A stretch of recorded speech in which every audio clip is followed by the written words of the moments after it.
candidates, including ACHD Commission President Rebecca Arnold and former Boise Mayor Brent Coles in the general election back on November 5th. But she failed to receive the 50% plus one vote majority required by law to win the Boise mayor's race.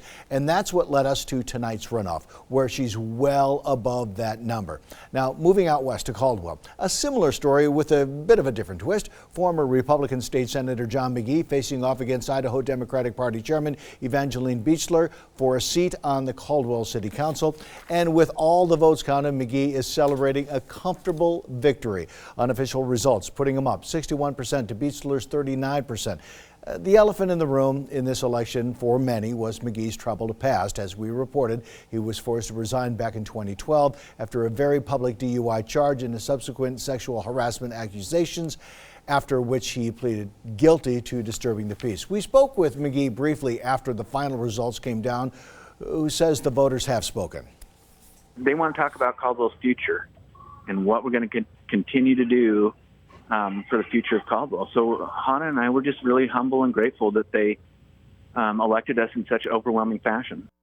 In her concession statement, Beachler alluded to McGee's past, writing that she wants to make sure all of Caldwell's voices are heard, and quote, "We also hope that Mr. McGee will honor the second chance that the majority of voters who participated in this runoff have given him. We urge him to go above and beyond the call of duty in order to best represent those who live here, those who have been harmed by this election, and those who currently do not feel safe with his return to elected leadership." As we told you, McGee also came out on top in the November 5th election with 39% of the vote and was officially declared the winner over Beachler and incumbent Chuck Static, with Beachler edging Static for second place by just 0.3%. But a review of city ordinances revealed that candidates must have a majority of votes to win. That's 50% plus one. And even though for years the city has awarded elections to whoever had the most votes, even if it was less than 50%, the Idaho AG and Secretary of State's offices confirmed that the language requires a majority. Beachler requested a runoff. Static opted not to request a recount. And in the end, the voters have spoken, and we're right back where we started from. To talk more about tonight's races and to help us make sense of all of this, we're joined by political analyst Dr. Jacqueline Kettler from Boise State University. Doctor, thanks for coming in tonight to try to sort all of this out. So tonight's special election, what did you think? We talked about it earlier, that it kind of paralleled what we saw in the general election as far as the separation between McLean and Beater. Yeah, McLean got an early lead in the early voting and just really kept that pretty healthy margin of advantage of votes.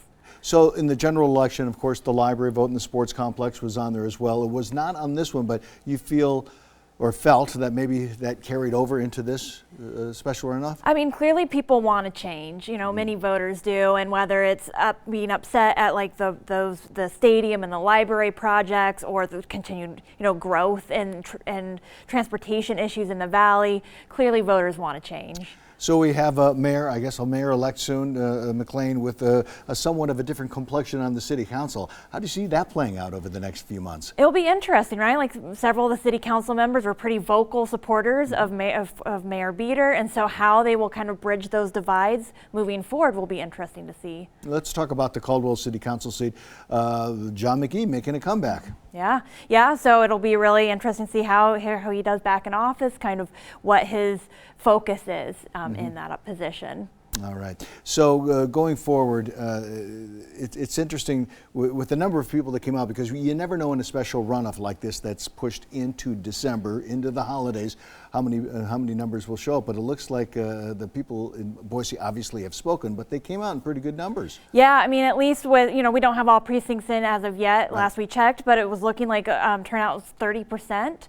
And in Caldwell, they actually had a higher percentage of people vote in the runoff than the general election. So clearly people in the area are really interested and engaged in these elections. McLean's in, Beater soon to be out, and no one knows what Mayor Beater's plan B will be. Yeah, well, we'll watch and see. We'll watch and see. Thank you so much, Doctor, for coming in tonight.